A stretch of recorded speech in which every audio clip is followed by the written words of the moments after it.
पहा, आज आपण भाषा या विषयाचा 6वा प्रश्नसंच पाहणार आहोत. 25 प्रश्न असतील. पहिला प्रश्न पाहूयात. खालीलपैकी कोणत्या शब्दाच्या विरुद्धार्थी शब्दाला अन उपसर्ग लागेल? तर पहा, पर्याय आहेत सावली, अपेक्षित, आधार आणि भिन्न. तर याच्यामध्ये अपेक्षित शब्दाचा विरुद्धार्थी शब्द आहे अनपेक्षित, म्हणून अपेक्षित शब्दाला अन हा उपसर्ग लावून विरुद्धार्थी शब्द बनेल. पर्याय दुसरा.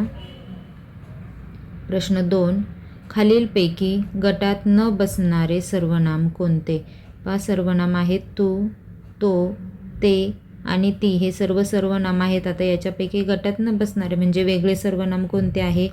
तर पहा, तू, तो आणि ती हे एकवचनी सर्वनाम आहेत आणि ते हे अनेकवचनी सर्वनामसुद्धा असू शकतं.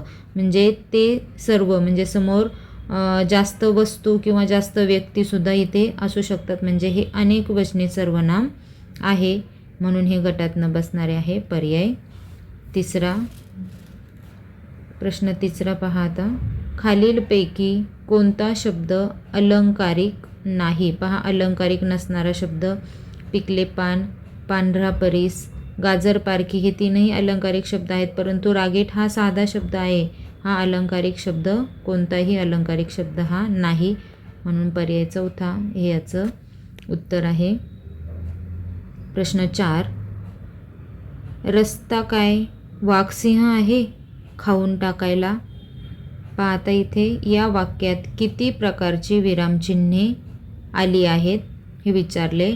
पहा, पहिलं विरामचिन्ह आहे दुहेरी अवतरणचिन्ह. वाक्य जसेच्या तसे बोललेले असेल तर दुहेरी अवतरणचिन्ह असतं. त्यानंतर शेवटी आहे प्रश्नचिन्ह, हे दुसरं विरामचिन्ह झालं. आणि इथे पहा, छोटीशी आडवी रेषा देऊन हे जे चिन्ह दिलेलं आहे याला संयोग चिन्ह म्हणतात. संयोग चिन्ह कुठं दिलेलं असतं? दोन शब्दांच्या मध्ये, किंवा मग आपण एखादं वाक्य बोलतोय किंवा एखादी ओळ आहे तर त्या वाक्याच्या शेवटी जर आपलं काही बोलायचं जर राहिलेलं असेल तर त्यावेळेला हे संयोग चिन्ह देऊन पुढचं वाक्य अर्ध राहिलेलं थोडं जे काही आहे ते बोललं जातं. इथे पण तसंच झालेलं आहे. पहा, रस्ता काय वाघसिंह आहे खाऊन टाकायला, म्हणजे बोलायचं थोडं जे राहिलं होतं तिथे मध्ये हे संयोग चिन्ह दिलेलं आहे. अशा प्रकारे दुहेरी अवतरणचिन्ह, प्रश्नचिन्ह आणि संयोग चिन्ह. आता इथे संयोग चिन्ह 2 वेळा आलेलं आहे, मग त्याला वेगवेगळं मोजायचं नाही. संयोग चिन्ह हे दोघांचंही नाव एकच आहे, म्हणून त्याला एकच पकडायचं. अशा प्रकारे एकूण 3 विरामचिन्ह ह्या वाक्यामध्ये आलेली आहेत. प्रश्न 5. बेडूक या शब्दाचा समानार्थी शब्द पर्यायातून लिहा. पहा, बेडूकचा समानार्थी शब्द कोणता आहे? पर्याय आहेत मूषक, कृष, मंडूक आणि वृषभ. पहा, आता मूषक म्हणजे काय? मूषक म्हणजे बेडूक आहे का? तर नाही, मूषक म्हणजे उंदीर. पर्याय दुसरा कृष.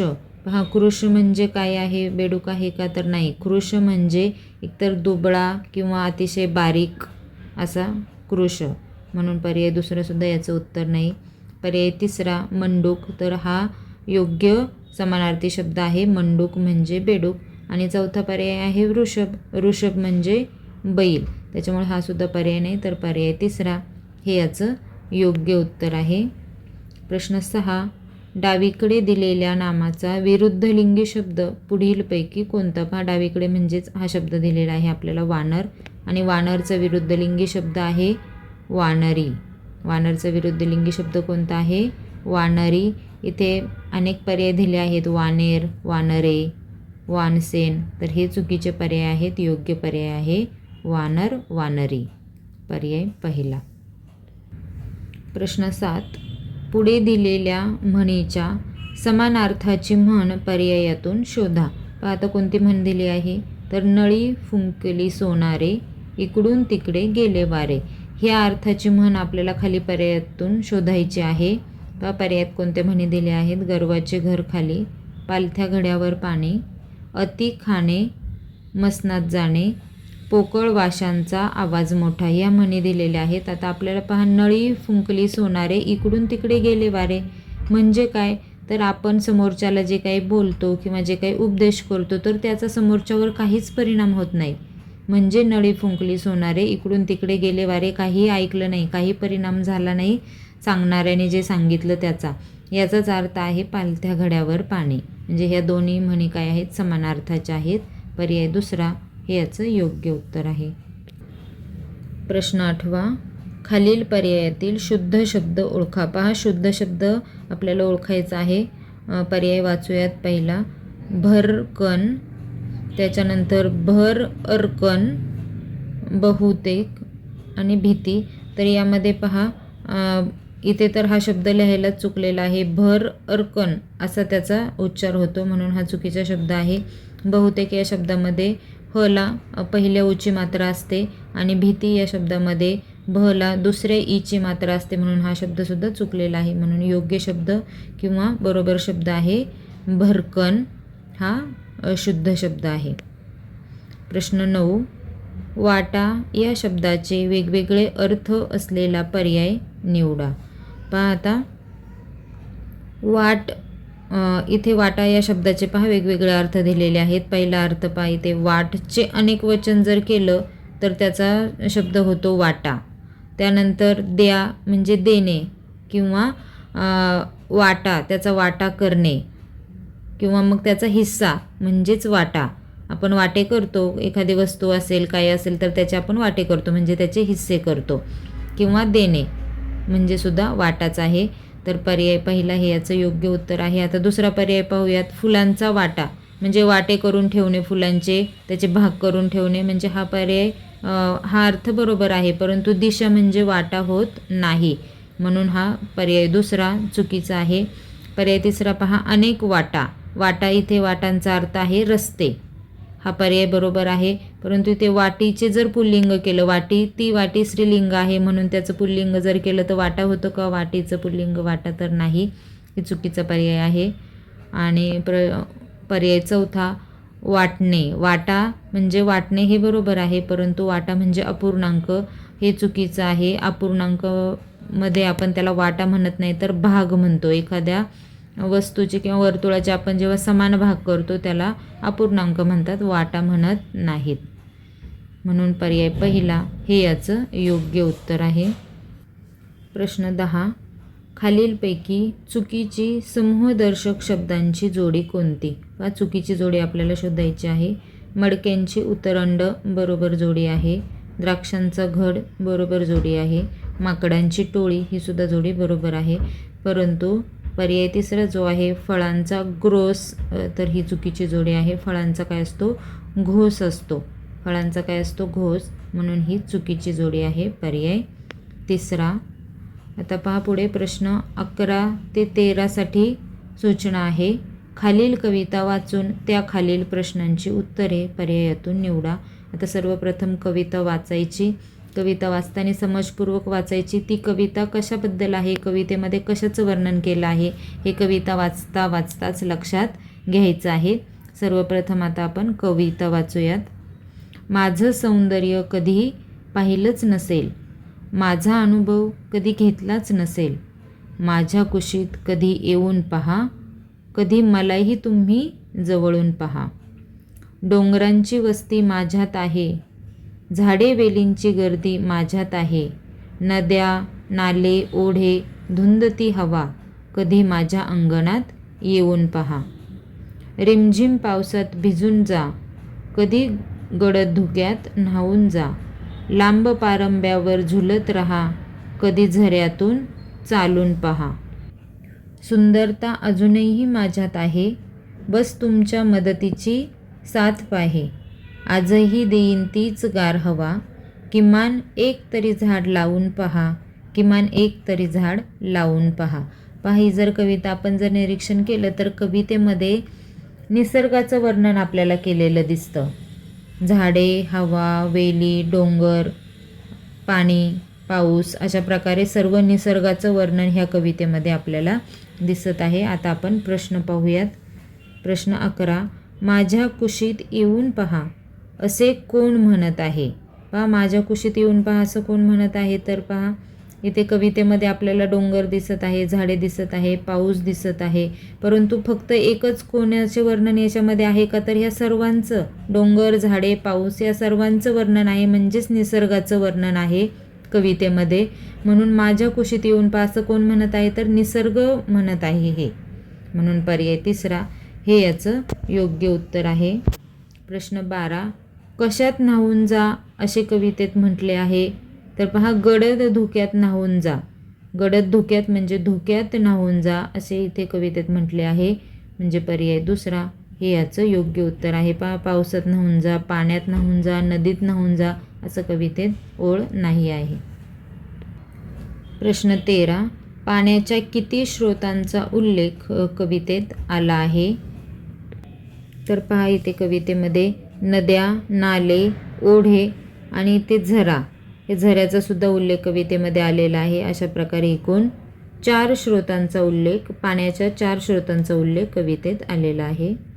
म्हणून पर्याय पहिला हे याचं योग्य उत्तर आहे. प्रश्न 14, वेगळा जोडशब्द खालीलपैकी कोणता. पाहता जोडशब्द इथे आहेत सुरासूर, सत्य असत्य, राणे वने आणि खरे खोटे. पाहता हे सुरासूर हा शब्द कसा बनलेला आहे, तर सूर आणि आसूर यांचा जोडून सुरासूर हा शब्द बनलेला आहे. सूर आसूर हे विरुद्धार्थी शब्द आहेत. त्याच्यानंतर सत्य असत्य हे दोन्ही विरुद्धार्थी शब्द आहेत. खरे खोटे विरुद्धार्थी शब्द आहेत. म्हणजे पर्याय पहिला, दुसरा आणि चौथा हे विरुद्धार्थी शब्द एकत्र येऊन त्यांचं जोडशब्द बनलेला आहे. परंतु पर्याय तिसरा जो आहे राणे आणि वने हे दोन्ही समानार्थी शब्द आहे, रान आणि वन. म्हणून हा वेगळा शब्द म्हणजे गटात न बसणारा शब्द आहे, पर्याय तिसरा. प्रश्न 15, वर्णमालेनुसार खालील शब्दांचा क्रम लावल्यास चौथ्या क्रमांकावर कोणता शब्द येईल. आता वर्णमालेनुसार क्रम लावायचा आहे. पहिलं अक्षर आपण पाहायचं सर्वप्रथम. पहा इथे मला ऊची मात्रा, ऊची मात्रा, ऊची मात्रा आणि इथे मला ईची मात्रा आहे. तर सर्वप्रथम ईची मात्रा असणारा शब्द येणार आहे. ईची मात्रा असणारा शब्द हा पहिला आला. आता त्याच्यानंतर पहा तीनही शब्दांना पहिल्या ऊचीच मात्रा आहे. मग आता आपल्याला दुसरं अक्षर पाहावं लागणार आहे. दुसरं अक्षर तीनही शब्दांमध्ये ल या अक्षरापासून आहे. ल हे अक्षर आहे तीनही शब्दांमध्ये. आता लची मात्रा आपल्याला पाहायची आहे. तर पहा हा जो शब्द आहे इथे ल साधा ल आहे. लला अची मात्रा फक्त आहे, म्हणून हा 2 नंबरला शब्द येईल. इथे लला आची मात्रा आहे, हा 3 नंबरला येईल. आणि लला इथे किंवा हा शब्द सर्वात शेवटी राहतो म्हणून हा 4 नंबरला जाईल, किंवा लला दुसऱ्या ऊची मात्रा असल्यामुळे हा चौथा शब्द असेल. तर अशा प्रकारे सर्वात शेवटचा म्हणजे चौथ्या क्रमांकावर असणारा शब्द मुलूक हा असणार आहे, पर्याय पहिला. प्रश्न 16, हल्लीची ही मुलाखत फारच प्रभावी ठरली. या वाक्यातील उद्देश भाग कोणता. पहा आता तुम्हाला आधीही सांगितलेलं आहे उद्देश कसा ओळखायचा, तर वाक्यातील सर्वप्रथम क्रियापद ओळखायचं ठरली. आता त्याला नारा किंवा नारी हा प्रत्यय लावायचा. ठरणारी, पहा इथे ठरणारा नाही विचारू शकत, ठरणारी, नारी हा प्रत्यय लागतो. ठरणारी कोण, तर पहा इथे ठरणारी कोण, तर आपण ठरणारी मुलाखत, ही मुलाखत किंवा ठरणारी हल्लीची ही मुलाखत. तर पहा इथे पर्याय जर आपण पाहिले तर हल्लीची ही मुलाखत आणि ही मुलाखत असे 2 पर्याय आपल्याला थोडेसे सारखे वाटतात. तर अशा वेळेला जर आपण बारीक विचार केला तर ठरणारी कोण, तर ही मुलाखत हे आपल्याला पूर्ण उत्तर वाटत नाही. तर हल्लीची ही मुलाखत हे पूर्ण उत्तर आहे त्याचं. म्हणून पर्याय दुसरा हे काय असणार आहे, उद्देश असणार आहे. म्हणून हे याचं योग्य उत्तर आहे. प्रश्न 17, खालील पर्यायातील बरोबर जोडी कोणती. पहा बरोबर जोडी ओळखायची आहे. पहा राज्य पक्षी, हिरवे कबूतर. आता पहा इथे हिरवे कबूतर म्हणजेच कोण आहे, तर याला हरियाल म्हणतात. हिरवे कबूतर म्हणजेच याला दुसरं नावसुद्धा आहे हरियाल. तर राज्यपक्षी हरियाल म्हणजेच हिरवे कबूतर ही योग्य जोडी आहे. त्याच्यानंतर दुसरा पर्याय पाहूयात. राष्ट्रीय फूल गुलाब ही चुकीची जोडी आहे. राष्ट्रीय फूल हे कमळ आहे. त्यानंतर पर्याय तिसरा राज्यवृक्ष जारूल इथे सांगितलेला आहे. राज्यवृक्ष जारूल नाही तर आंबा आहे. त्याच्यानंतर हा पर्याय पुन्हा डबल दिलेला आहे. राष्ट्रीय फूल हे काय आहे, कमळ आहे. म्हणून हा सुद्धा पर्याय चुकीचा. प्रश्न 18, खालीलपैकी भविष्यकाळी वाक्य कोणते. पहा पहिला पर्याय आम्ही तुम्हाला साहित्य देतो वर्तमानकाळी वाक्य आहे.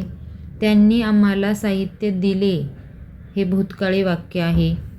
देऊन झालेलं आहे साहित्य दिले, देऊन झाले म्हणून हे भूतकाळी वाक्य आहे.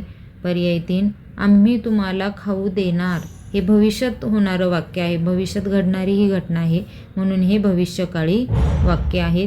त्यांना पोहता येते हे वर्तमानकाळी वाक्य आहे. आणि पर्याय 3 हे याचं योग्य उत्तर आहे. प्रश्न 19 आई रोहनला अभ्यासाविषयी टिंबटिंब सांगत होती. रिकाम्या जागी योग्य वाक्यप्रचार लिहा. पहा, आई रोहनला अभ्यासाविषयी सांगत होती तर कशी सांगत होती? रक्ताचं पाणी करून सांगत होती, घाम गाळून सांगत होती, पोट तिडकीने सांगत होती की अचंब वाटून सांगत होती? तर पहा, योग्य पर्याय कोणता आहे? तर आई रोहनला अभ्यासाविषयी पोट तिडकीने सांगत होती. पर्याय 3 हे याचं योग्य उत्तर आहे. प्रश्न 20 खालील अक्षरमालिकेत स्वरांची संख्या व्यंजनांच्या संख्येपेक्षा कितीने कमी अगर जास्त आहे?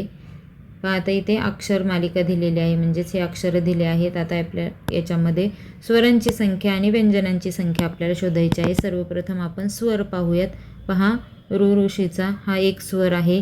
अ, उ, ए, ऑ हे काय आहेत? स्वर आहेत. म्हणजे एकूण स्वर आपण पाहूयात. 1, 2, 3, 4 आणि 5 स्वर इथे दिलेले आहेत. आणि उरलेली व्यंजन आहेत. मग व्यंजनं किती आहेत पहा? 1, 2, 3, 4, 5, 6, 7, 8 ही काय आहेत? व्यंजन आहेत. स्वर एकूण 5 आहेत आणि व्यंजनं ही 8 आहेत. म्हणून स्वर हे व्यंजनांपेक्षा कितीने कमी आहेत? 3ने कमी आहेत. पर्याय 2 हे याचं योग्य उत्तर आहे. प्रश्न 21 खाली दिलेल्या शब्दांच्या यादीत किती प्राण्यांचे आवाज दिले आहेत? पहा, आता हे ध्वनिदर्शक शब्द आपल्याला इथे सांगायचे आहेत. पहा, इथे आता आरवणे हे कशाचं आहे? कोंबड्याचे आरवणे. त्याच्यानंतर हा पक्ष्याचा आवाज आहे. कोंबडा हा पक्षी आहे म्हणून हे आपल्याला काय सांगायचं आहे? प्राण्यांचे आवाज, फक्त प्राण्यांचे आवाज आपल्याला सांगायचा आहे. कोंबडा हा पक्षी आहे म्हणून हा आपण इथे पकडणार नाही. हंबरणे, पहा हा गाईचा ध्वनिदर्शक शब्द आहे. गाईचे हंबरणे. त्याच्यानंतर भुणभुण, डासांची भुणभुण हा कीटक आहे. त्याच्यानंतर डरकणे हे बैलाच्या आवाजाचा हा ध्वनिदर्शक शब्द आहे. बैलाचे डरकणे. हे कुडू कुडू हा कशाचा आवाज नाही. कुहू कुहू असता तर हा कोकिळेचा आवाज झाला असता. कुडू कुडू हा कशाचाही ध्वनिदर्शक शब्द नाही. घुतकार हा घुबडाचा घुतकार असतो. घुबड हा सुद्धा पक्षी आहे. त्याच्यामुळे गाय आणि बैल, गाईचे हंबरणे आणि बैलाचे डरकणे हे 2 प्राणी आहेत आणि बाकी सर्व काय आहेत? हे 2 पक्षी आणि हा कीटक आहे. त्याच्यामुळे गाईचे हंबरणे आणि बैलाचे डरकणे एकूण 2 हे प्राण्यांचे आवाज दिलेले आहेत. पर्याय 3. प्रश्न 22 खालील पर्यायातील वेगळा शब्द कोणता? हा पर्याय पाहूयात. तपन, उरग, चंडाशू आणि भास्कर. पहा, यामध्ये तपन म्हणजे सूर्य, चंडाशू म्हणजे सुद्धा सूर्य आणि भास्कर सुद्धा सूर्य. तर तपन, चंडाशू आणि भास्कर हे सूर्याचे समानार्थी शब्द आहेत. परंतु उरग म्हणजे साप आहे. उरग हा सापाचा समानार्थी शब्द आहे म्हणून हा वेगळा आहे. पर्याय 2. प्रश्न 23 जंगल ही आपली संपत्ती आहे. या वाक्यातील संपत्ती या शब्दाची जात कोणती? पाहता आपण पर्यायातून जाऊयात. आता संपत्ती हे काय आहे? नाम आहे. पण आता हे कसं आपण उत्तर शोधलं? हे नाव आहे. ठीक आहे, जंगल हे सुद्धा नाम आहे, संपत्ती हे सुद्धा नाम आहे. एका वाक्यामध्ये एकापेक्षा जास्त नाम असू शकतात. आता आपण पर्याय 2 पाहूयात. सर्वनाम. तर संपत्ती हे सर्वनाम आहे का? कुणाच्या नावाऐवजी आलेला शब्द आहे का? नाही. तर आपण हा पर्याय बाद करूयात. विशेषण, कोणाबद्दल विशेष माहिती सांगितलेली आहे का? नाही, म्हणून विशेषण सुद्धा नाही. आणि संपत्ती ही क्रियापद सुद्धा नाही. म्हणजे याप्रमाणे आपण हे जर 3 पर्याय जर बाद केले तर पहिला पर्याय हे याचं योग्य उत्तर राहतं. प्रश्न 24 छोट्या जागेतून येणारा सूर्यप्रकाश या शब्दसमूहासाठी येणारा शब्द कोणता? पहा, छोट्या जागेतून येणारा सूर्यप्रकाश.